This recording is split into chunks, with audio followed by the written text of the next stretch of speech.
Yeah, mate, what you get when you mix a stusqvarna, a stusqvarna. Now, your last video I was making yesterday, I showed you the cylinder did not fit on that side properly. I'm gonna blow that out, the metal's showing. I'll be back, blow it out first. So, keep you up to date. This stusqvarna here, it won't fit in the case, let's show you. In the actual saw case, this won't fit. The boomerang, I think boomerang's done that, so you have to buy boomerang cylinders, so it won't fit. Now, this is another boomerang, but this is a lot more. It's got a 044 piston, so 50mm, which ran good, but never ran to testing it out in the wood, low compression. So it don't fit either, so I'm going to have to machine that. But you guys can't see that. Same thing, it's tight. You want to put a big ball and hit on your boomerang, waste of time, unless you're load. So you won't fit either, see? I thought it would be different, but it's not. So we'll machine that skirt. Come on, camera. Machine the skirt on that cylinder. Make it thinner. I should machine the case out. I couldn't be bothered on mucking around and machine the case out. So I've already done the intake there. Gone down 2 rings, so I'm not going to get any wider because the piston's not wide enough. And I'm working on now the side low transfers. So I'll machine this. I want to know what it is, switch wise, then I can work out how far to take it down on the cylinder base itself. So I'll get it done. This is a boomerang cylinder. I measured it a second ago. It is different. Try showing film. Spark plugs in the road. The other way. Not 100% accurate, but like that. We're looking at 56.5, okay, mils. That's pretty accurate, 56.5, I'd say. Now the phone deck, same idea. What I was doing. So it is 57. Not much difference, there's not though. 56.7, 56.8. Thereabouts.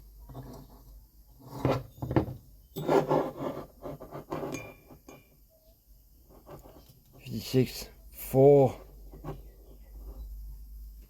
56.4, okay. 56.4.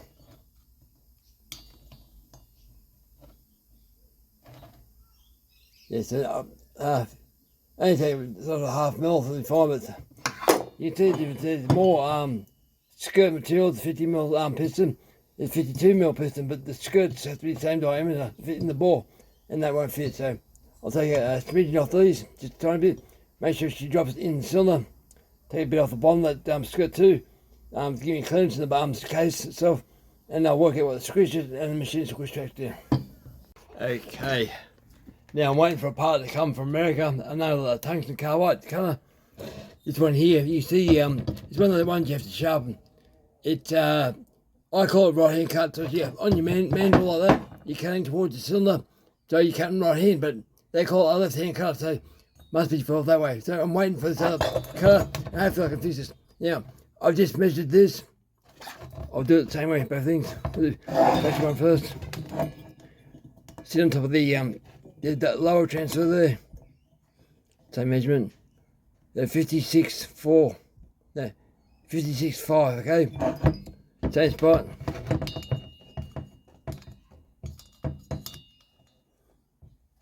$56.4.5. So it should fit. I took a little bit off the bottom of the cylinder, just a tad, just quicker doing that. Don't buy. I took a bit off the end of the skirt, so I cleaned it up with a grinder, because there's bits of burrs and stuff there. I don't introduce them into the case, but yeah, checked it for accuracy.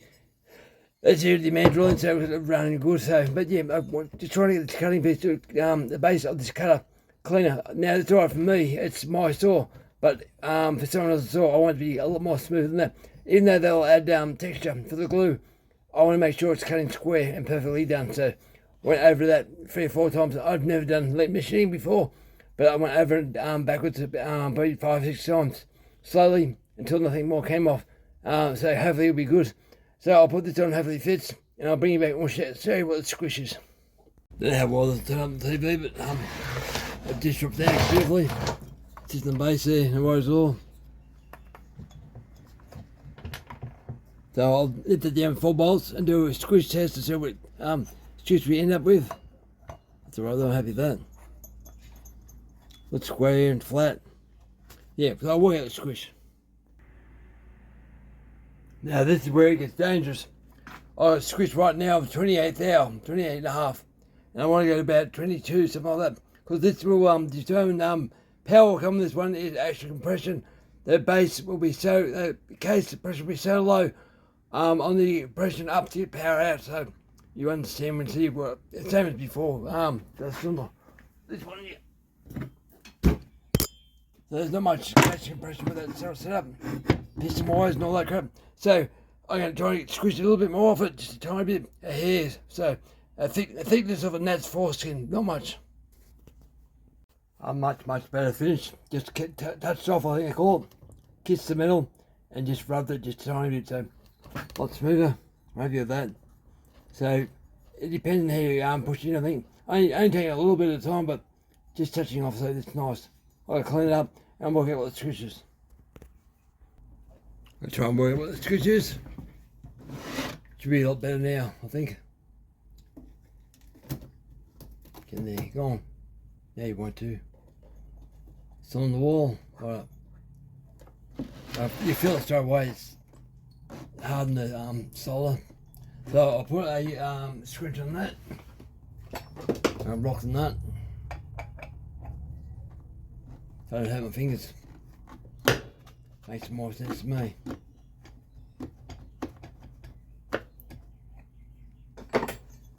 Feels like I could probably go more. I don't want it though. I'll see. Oh, that's enough. Like that. Yeah, it's looking pretty thin. So what we got, Kev?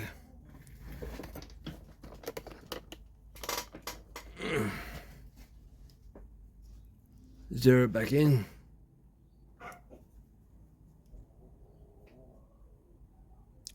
$200 thou, so that's right. So instead of put glue on that, it should be 22 thou, and we'll leave it there like that. I'm going to do the port work inside the cylinder, finish that off, and to be right to go. So I'll get that done and show you the finished port work, and bolt her back together. Right, I'll see you in about an hour's time. And last time I built this thing, I had to open the windows up more and more on the transfers, so one windows are still on the wall there.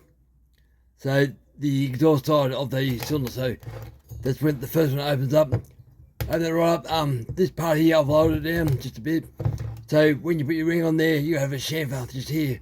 So your ring will slide past all this, because once it gets down to here, your rings will never see this again. It's just for the airflow only. It's just rough thing, guys. This one here is slightly lower than that one there, so it's bigger and it's lower than that. So now going to this side, I'm going to port the divider too. I've done the intake already, so intake's already done. Dropped that there 2 rings. I'm going to clean it all up. The exhaust, I arched the top of the roof that a bit. I'll clean up too, but yeah, that's all you do, guys. You get more airflow, and pay attention when you do it.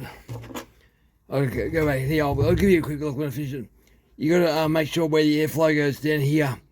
You can't have a brick wall and they come flying. You got to round it off that bit there to make the airflow smooth, so it goes in like, imagine like water erosion. So how the water would flow that down like that, and the needle point this part of the divider. Needle point it so the air can flow without hitting any brick walls. That's the main thing. If you do that, you'll probably see north of 15,000 resin on these things. Anyway, I'll get this done, I'll finish it up, and I'll show you the last pictures when it's finished up. I'm going to go inside now and clean it up. So if you're not messy like this, you're not doing it properly. So I've deburred everything, I'm cleaned up, I'm polishing the edge of the port. So I always use these little Q-tips and make sure there's no high points, no bits that will stick. Just polish them hard so the ring will always be good. You need these parts here to support the ring as it goes down the cylinder. Otherwise, it's a good chance of breaking the ring off. But once you pass that, fine. I only use 1 ring on this piston, just so it doesn't get caught actually in the ports as it goes past the ports, the upper ports. That's it. So go and clean it up and bring it back and show what she looks like.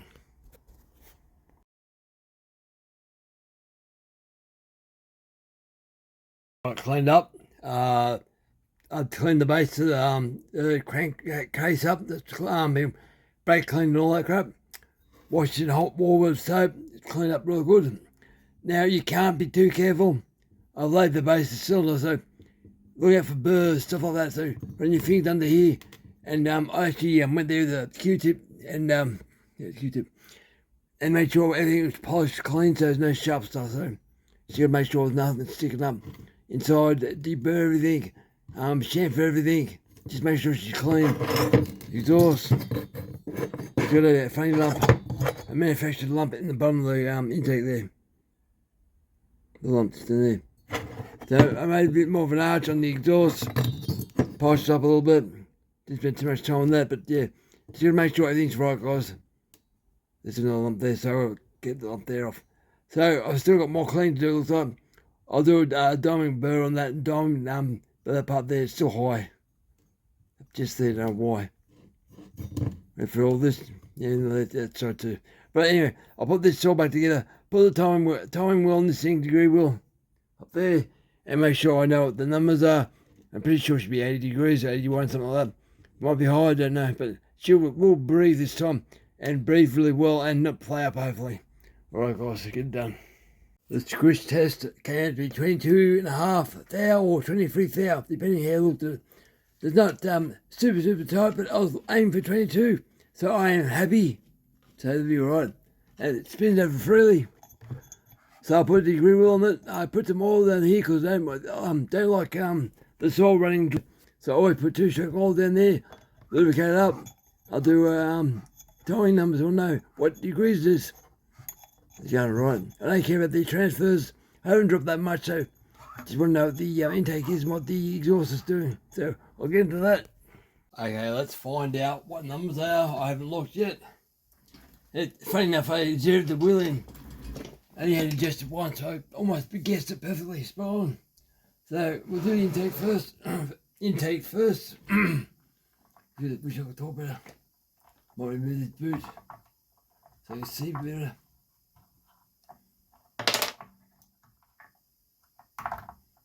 Right, okay. Piston going back down. Nice square bottom to the piston, so it shuts, open and shut. There's no mucking around. Going back up now. Now it should be 80, I hope, around about 80. But cutting the base of the cylinder, I'm not sure what it'll be. It's right in there. Wow, 90. Wouldn't think that was right. That's a long con rod doing that.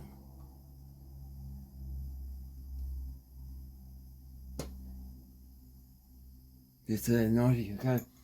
That's going up. Or is it going down? Going down. 90. So that's way more opening than I thought I'd have. That's because I've machined the base and all that. So I don't know how this will go, but we'll find out. Exhaust, what's that doing? Light, turn my headlight off.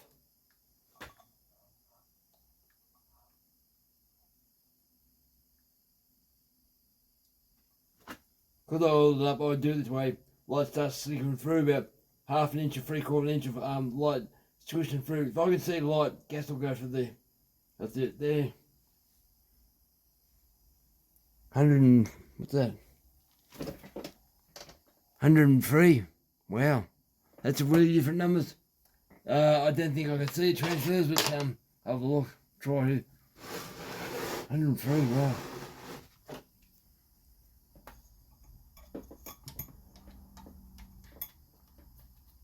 Maybe you see him. Probably not. Oh. Okay. Saw something then. Okay, see part of the transfer. There you go. Out there somewhere. About 140. I don't know if it's right though. I need more. Out there. I did get a boroscope camera. What I bought didn't work. It says a malware on the camera, so I can't get my phone to talk to it. about there. 130, okay, so that was 125, that just a machine, a little bit off there, 130. So 130 there, 100, that's quite a lot of blood out too, so interesting guys, we'll see how this goes. I'll probably get a minute fully and I'll pull over and show you what compression it's got. Be pretty high, I suppose. Alright, get it done. Alright, end of the day. I'm worn out, buggered. Wife just came home. Bad news, she lost her phone. Apple 15 Pro. I bought it for a birthday. Cost a lot of money, a hell of a lot of money. $2 grand for me. But we can't find it. We think it might be in the roof of the car when she took off. But yeah, bit depressing, losing something like that. Anyway, I'm not going to start it, but I will show you how much compression it's got. Remember, it's got oil in the motor, only a little bit. So I'll push the decomp valve. That's decomp valve. Valve out.